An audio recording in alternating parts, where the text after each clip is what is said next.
يسبح الرعد بحمده والملائكة من خيفته ويرسل الصواعق فيصيب بها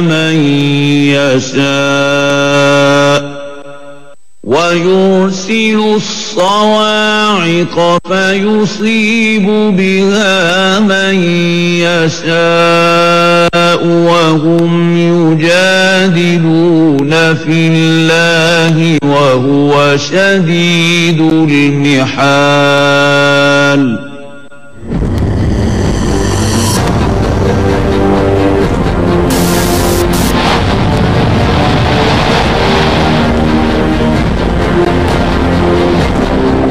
Kepercayaan mereka terhadap berhala tak berkurang sedikit pun. Bahkan mereka secara nyata menantang kebenaran akan turunnya azab Allah. Perilaku kaum Samud ini pada akhirnya menjadi jalan sesat yang membinasakan mereka sendiri. Nikmat duniawi yang mereka raih ternyata menjadi penutup pintu hati atas keesaan dan kesucian Allah Sang Maha Kaya.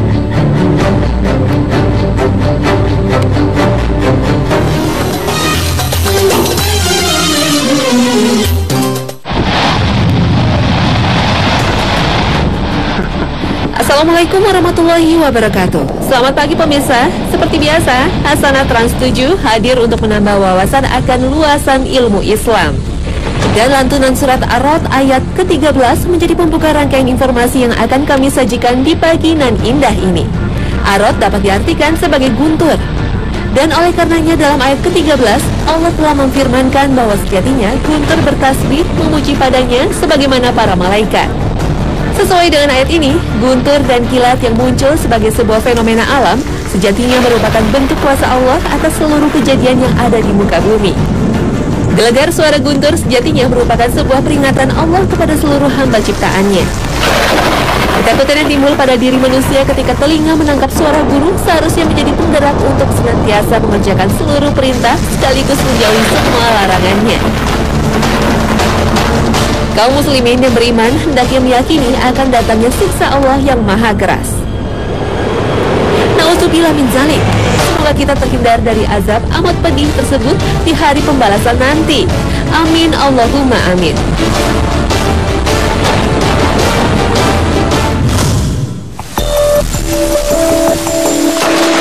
Sebuah fenomena langit yang sering dijumpai di musim penghujan adalah dahsyatnya suara guntur yang mengiringi kilauan cahaya petir. Guntur adalah sebuah suara yang terjadi karena adanya petir. Pada dasarnya guntur dan petir terjadi dalam waktu yang bersamaan. Tetapi di bumi, petir akan terlihat lebih dahulu yang akan disusul terdengarnya guntur. Hal ini disebabkan karena adanya perbedaan di antara kecepatan suara dan cahaya. Sehingga bisa disimpulkan bahwa cahaya memiliki kecepatan lebih daripada suara. Petir terjadi karena adanya perbedaan muatan listrik yang besar di antara atmosfer dan bumi. Salah satu landasan ilmiah yang mengaitkan petir dengan hujan adalah tingginya kandungan uap air di udara. Akumulasi uap air membuat perbedaan muatan antara awan dan bumi menjadi semakin besar. Perbedaan yang besar itulah yang mengakibatkan adanya aliran listrik dalam jumlah yang tinggi dari awan ke bumi. Studi ilmiah memperkirakan listrik sebesar 30 kilo ampere dihantarkan oleh satu kilatan petir.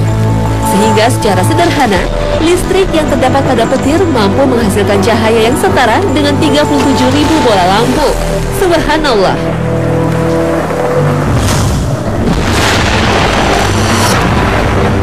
Petir dan guntur memang sering terjadi bersamaan dengan hujan. Oleh karenanya, daerah tropis dengan curah hujan yang tinggi memiliki intensitas petir yang cukup tinggi. Di benua Amerika juga terdapat daerah dengan intensitas petir yang tinggi, yaitu desa Satatumbo di Venezuela. Sedangkan di wilayah Florida, Amerika Serikat, terdapat wilayah yang disebut Lightning Alley yang bisa diartikan sebagai jalan petir. Secara global, petir muncul hampir sebanyak 1,4 miliar kali setahun. Sehingga bisa dikatakan petir muncul antara 40 hingga 50 kali secara serentak dalam satu detiknya di seluruh bagian bumi. Wilayah Kutub Utara dan Selatan memiliki intensitas petir yang rendah. Selain itu, petir juga jarang tampak di wilayah pantai dan laut. Dan ternyata hujan bukanlah satu-satunya kondisi alam yang menjadi penyebab munculnya petir. Badai salju, letusan gunung berapi, dan kebakaran hutan juga dapat memicu munculnya petir.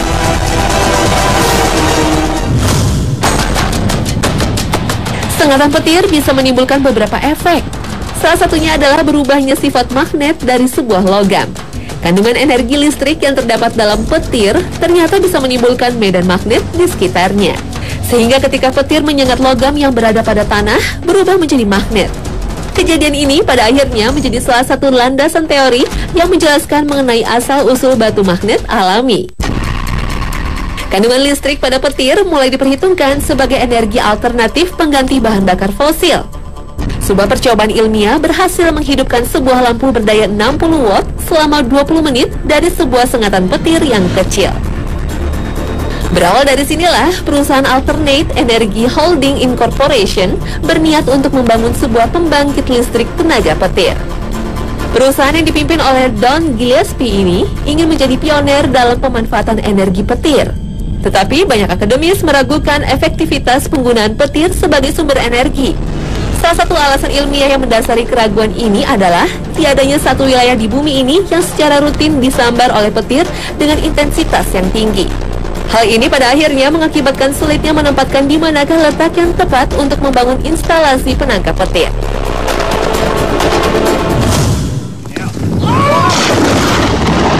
Sengatan petir pada akhirnya lebih banyak dihindari daripada dimanfaatkan.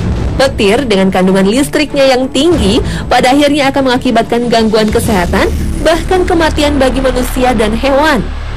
Sengatan langsung pada tubuh manusia dan hewan adalah bahaya paling utama yang harus diwaspadai. Meninggalnya seseorang akibat sambaran petir dikarenakan ketidakmampuan jantung dalam menahan sengatan listrik dalam intensitas tinggi. Pada dasarnya, korban jiwa yang ditimbulkan oleh petir tak hanya karena adanya sengatan langsung. Seseorang bisa meninggal karena menyentuh tiang atau menara yang tersambar petir. Energi listrik yang terdapat dalam petir tak hanya merambat pada logam. Air dan beberapa batuan di tanah juga memiliki sifat sebagai penghantar listrik. Sehingga ketika petir menyambar tanah, beberapa hewan ternak bisa mati meski tak tersambar secara langsung. Hal ini dikarenakan listrik dengan kekuatan ribuan volt mampu merambat pada tanah berbatu atau genangan air. Selain energi listrik, petir juga menyimpan energi panas yang maha dahsyat. Suhu petir diperkirakan mencapai 28.000 derajat Celcius. Hal ini menunjukkan bahwa petir sejatinya 5 kali lebih panas daripada permukaan matahari. Oleh karenanya, banyak korban sengatan petir yang mengalami luka bakar hebat. Fakta ini pada akhirnya membuat sengatan petir menjadi salah satu bahaya tingkat tinggi. Dan salah satu kegiatan yang memiliki resiko tinggi akan sengatan petir adalah aktivitas luar ruangan termasuk sepak bola. Sebuah pertandingan sepak bola antar kesebelasan di Afrika pada akhirnya dihentikan karena sebagian pemain mengalami gangguan kesehatan karena adanya sambaran petir di lokasi yang tak jauh dari stadion. Meski tak tersambar langsung, dampak sengatan dirasakan oleh para pemain. Mereka mengalami syok karena rambatan aliran listrik dari lokasi sambaran petir. Intensitas cahaya yang amat tinggi pada petir pada akhirnya dapat mengakibatkan kebutaan. Selain itu, gelegar suara guntur juga mengakibatkan tuli. Salah satu sifat dasar petir adalah menyambar sebuah ujung runcing yang terletak lebih tinggi dibandingkan benda di sekitarnya. Karenanya, seseorang yang memakai payung di sebuah lapangan yang luas sangat beresiko tersambar petir. Sehingga bisa dikatakan berdiri di antara beberapa gedung pencakar langit akan jauh lebih aman dari sengatan petir dibandingkan berteduh di bawah pohon yang tumbuh di sebuah tanah lapang yang luas.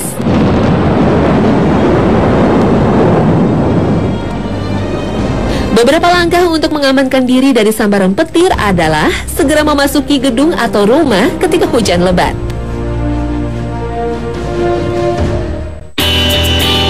Desain beberapa gedung bahkan rumah di masa kini sudah memperhitungkan resiko sambaran petir. Beberapa rumah dan gedung banyak dilengkapi sebuah rangkaian penangkal petir. Pada dasarnya, piranti ini terdiri atas 3 bagian, yaitu tongkat berujung runcing, rangkaian konduktor, dan tempat pembunyian. Tongkat berujung runcing adalah bagian yang diletakkan di bagian tertinggi dari suatu bangunan gedung atau rumah. Tongkat ini berfungsi sebagai pengumpul listrik yang dihantarkan oleh petir. Listrik memiliki kecenderungan untuk berkumpul dalam sebuah titik. Oleh karena itu, tongkat pengumpul listrik ini dibuat seruncing mungkin. Setelah listrik berhasil dikumpulkan dalam tongkat, maka selanjutnya akan dialirkan menuju tempat pembumian. Proses ini dilakukan dengan merangkai sebuah bahan yang bersifat sebagai penghantar listrik atau konduktor. Di tanah inilah sifat listrik dari petir akan dinetralkan. Pemilihan tempat pembumian ini harus dilakukan dengan cermat untuk mencegah aliran listrik meluas ke daerah sekitar.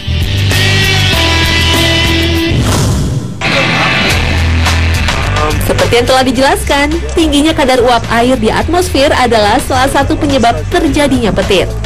Sehingga badai yang biasa terjadi di wilayah tropis sangat mendukung terjadinya petir. Semakin deras hujan menjadi pendorong terjadinya sambaran petir, bahkan bisa menyebabkan badai petir. Salah satu sumber petir adalah sebuah awan yang disebut cumulus nimbus. Jika kandungan air dalam awan cumulus nimbus sangat tinggi, maka bisa menyebabkan badai petir. Energi listrik yang terkandung dalam sebuah badai petir bisa disetarakan dengan 20 kiloton bom atom.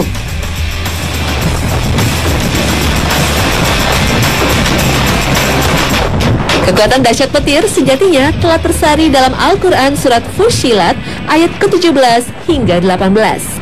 Dalam surat tersebut, Allah Sang Maha Kuasa telah menurunkan azab kepada kaum Samud. وَأَمَّا ثَمُودُ فَهَدَيْنَاهُمْ فَاسْتَحَبُّوا الْعَمَى عَلَى الْهُدَى فَأَخَذَتْهُمْ صَاعِقَةُ الْعَذَابِ الْهُونِ بِمَا كَانُوا يَكْسِبُونَ وَنَجَّيْنَا الَّذِينَ آمَنُوا وَكَانُوا يَتَّقُونَ. Bangsa Samud yang kafir dan sombong pada akhirnya dibinasakan oleh Allah Azza wa Jalla. Azab berupa petir yang membinasakan bangsa Samud sejatinya merupakan bukti kasih Allah pada Nabi utusannya, Saleh alaihissalam. Nabi Saleh adalah Nabi yang diutus untuk mendakwahkan ajaran Tauhid kepada kaum Samud. Di masa itu, kaum Samud adalah sebuah kaum yang sejahtera karena hasil pertanian dan ternaknya berlimpah. Nikmat hidup yang sejatinya berasal dari Allah yang Maha Kaya ini ternyata tidak dipahami oleh kaum Samud. Mereka mensyirikkan Allah Subhanahu wa Ta'ala dengan menyembah berhala. Kondisi sesat dan kafir yang dialami oleh kaum Samud pada akhirnya diluruskan oleh kehadiran Nabi Saleh di antara mereka. Nabi Saleh sejatinya merupakan bagian dari kaum Samud agar mereka mau mengikuti dakwah dari Nabi terpilih dari kaumnya sendiri.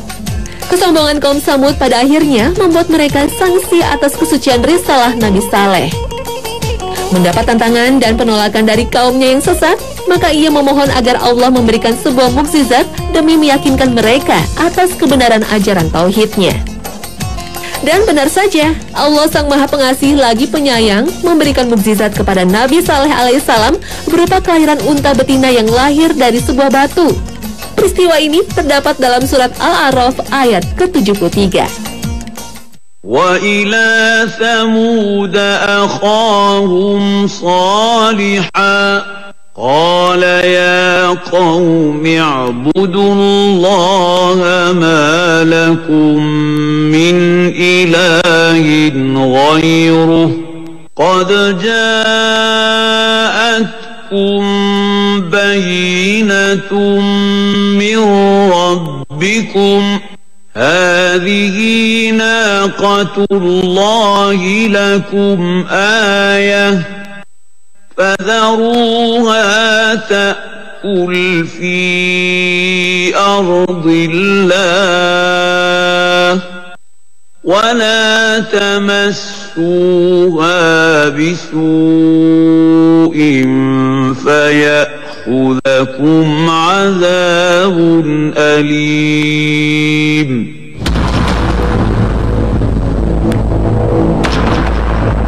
Tapi meski telah secara nyata melihat mukjizat yang dimiliki Nabi Saleh, kaum Samud tetap menolak dakwah sang utusan Allah.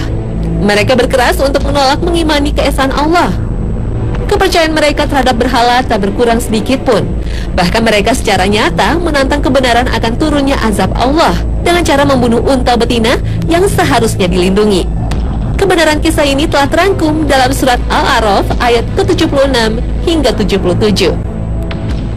Qala alladhina istakbaru inna billadhi amantum bihi kafirun.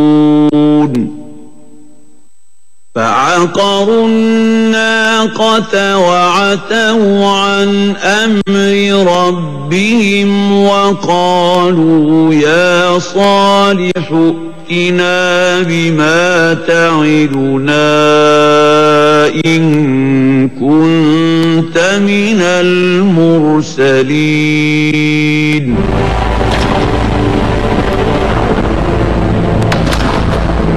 Perilaku kaum Samud ini pada akhirnya menjadi jalan sesat yang membinasakan mereka sendiri. Nikmat duniawi yang mereka raih ternyata menjadi penutup pintu hati atas keesaan dan kesucian Allah Sang Maha Kaya. Kedatangan Nabi dengan kebenaran risalah dan ajaran serta mukjizat yang melekat padanya hanya membuat sebagian kecil di antara kaum Samud bertobat dan mengucap la ilaha illallah. Sesuai dengan peringatan Nabi Saleh kepada kaumnya, maka 3 hari setelah kaum Samud membunuh unta itu, maka datanglah azab dari Allah yang membinasakan kaum Samud. Dan azab itu adalah berupa sebuah petir yang disertai guntur. Binasanya kaum Samud oleh karena sambaran petir dan gemuruh suara guntur adalah pelajaran bagi kita, kaum muslimin. Hal ini sejatinya merupakan panduan dan contoh nyata yang difirmankan Allah kepada kita agar kita menghindari perilaku laknat seperti kaum Samud. Kisah binasanya kaum Samud telah tergambar jelas dalam surat Hud ayat ke-65 hingga 68. فَعَقَرُوهَا فَقَالَ تَمَتَّعُوا فِي دَارِكُمْ 3 أَيَّامٍ ذَلِكَ وَعْدٌ غَيْرُ مَكْذُوبٍ. فَلَمَّا جَاءَ أَمْرُنَا نَجَّيْنَا صَالِحًا وَالَّذِينَ آمَنُوا مَعَهُ بِرَحْمَةٍ مِنَّا وَمِنْ خِزْيِ يَوْمِئِذٍ إِنَّ رَبَّكَ هُوَ الْقَوِيُّ الْعَزِيزُ. وَأَخَذَ الَّذِينَ ظَلَمُوا الصَّيْحَةُ فَأَصْبَحُوا فِي دِيَارِهِمْ جَاثِمِينَ كَأَن لَّمْ يَغْنَوْا فِيهَا أَلَا إِنَّ ثَمُودَ كَفَرُوا رَبَّهُمْ أَلَا بُعْدًا لِثَمُودَ. Sadaqallahul Azim. Maha benar Allah atas segala firman-Nya. Bencana karena petir telah beberapa kali terjadi. Sambaran petir tercatat telah mengakibatkan ratusan korban jiwa sepanjang sejarah. Salah satu bencana yang diakibatkan oleh sambaran petir adalah kecelakaan pesawat terbang maskapai Lansa di Peru pada tanggal 24 Desember 1971. Kecelakaan tersebut terjadi saat pesawat terbang dari ibu kota Peru, Lima, menuju kota Pucallpa. Namun sayang, belum sampai mendarat di kota tujuan, baling-baling pesawat berjenis Lockheed tersebut tersambar petir. Akibatnya, pesawat jatuh di tengah-tengah hutan. 91 orang tewas di tempat, terdiri dari 6 kru dan 85 penumpang. Sementara korban selamat hanya 1 orang. Dialah Julian Kopke, seorang guru keturunan Jerman. Julian berhasil selamat setelah terikat erat di kursinya. Meski terjatuh dari ketinggian 3,2 km di atas permukaan air laut, ia relatif tidak menderita luka yang berat. Dengan keberaniannya, ia berjalan menyusuri sungai hingga pada akhirnya di hari ke-9 setelah kecelakaan tersebut, ia berhasil diselamatkan. Selamatnya Julian dalam kecelakaan pesawat tersebut adalah salah satu keajaiban terbesar yang pernah terjadi pada tragedi penerbangan di era modern.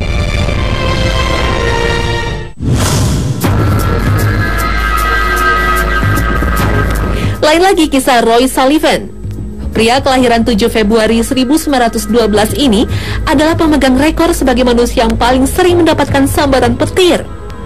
Dalam kurun waktu 1942 hingga 1977, ia telah mengalami 7 kali sambaran petir. Dan secara ajaib, ia masih bertahan hidup. Pria yang bekerja sebagai penjaga hutan ini pada akhirnya mendapatkan gelar sebagai manusia penangkal petir.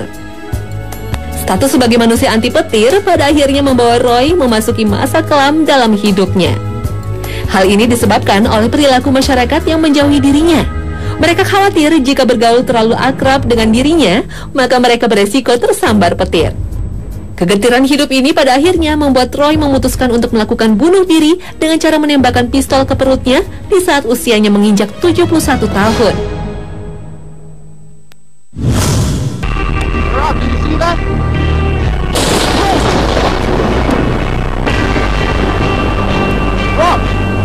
Astrafobia adalah sebuah kelainan psikologis di mana penderitanya mengalami ketakutan yang berlebihan terhadap petir. Sebuah studi mengungkapkan bahwa astrafobia menjadi 3 fobia yang paling umum diderita oleh anak-anak di Amerika Serikat. Gejala yang nampak dari penderita astrofobia adalah gemetarnya tubuh, menangis, bercucurnya keringat dingin, serta peningkatan ritme jantung saat melihat petir. Ketika mereka melihat petir dan mendengar suara guru, mereka biasa berlindung di bawah tempat tidur atau kolong meja. Dan dalam tingkat yang parah, seorang penderita astrofobia dapat membangun sebuah tempat perlindungan khusus terhadap sambaran petir, seperti ruang bawah tanah. Terapi yang dilakukan terhadap penderita astrofobia adalah pendampingan ketika petir muncul pada saat terjadi badai atau hujan lebat. Inti dari terapi ini adalah penanaman logika bahwa petir tidaklah memiliki kekuatan seperti yang mereka bayangkan dan takutkan. Pendampingan pada saat kilat petir terlihat di langit diyakini mampu mengubah pola pikir bahwa petir bersifat menghancurkan dan merenggut nyawa mereka. Tetapi Islam sejatinya telah mengajarkan bagaimana sikap seorang mukmin ketika melihat petir dan mendengar suara guntur. Dan salah satu doa yang bisa diucapkan adalah Subhanallazi yusabbihur ra'du bihamdihi wal malaikatu min kifatih, yang artinya Maha Suci Allah yang telah menjadikan kilat ini memujinya dan juga malaikat karena takut kepadanya. Petir yang diiringi oleh suara guru tidaklah turun tanpa sebab dan tanpa guna. Guntur sejatinya bertasbih kepada Allah seperti apa yang dilakukan oleh para malaikat. Oleh karenanya, hendaknya kita bertasbih ketika melihat petir dan mendengar suara guntur seperti yang disabdakan oleh Rasulullah SAW.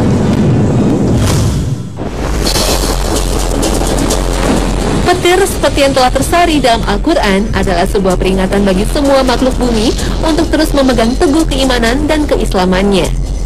Dan junjungan kita Rasulullah SAW telah bersabda bahwasannya pada saat mendekati kiamat nanti, banyak di antara kita yang akan tersambar petir.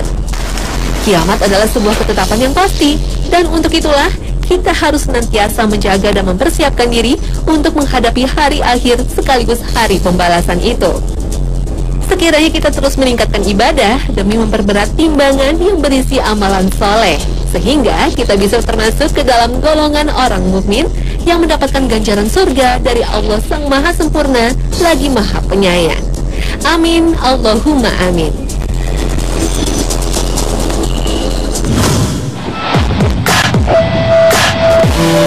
Nah pemirsa, inilah akhir kebersamaan kita dalam Hasanah pagi ini. Saksikan selalu Hasanah setiap hari Senin hingga Jumat pukul 5 pagi waktu Indonesia Barat. Terima kasih atas perhatian Anda dan wassalamualaikum warahmatullahi wabarakatuh.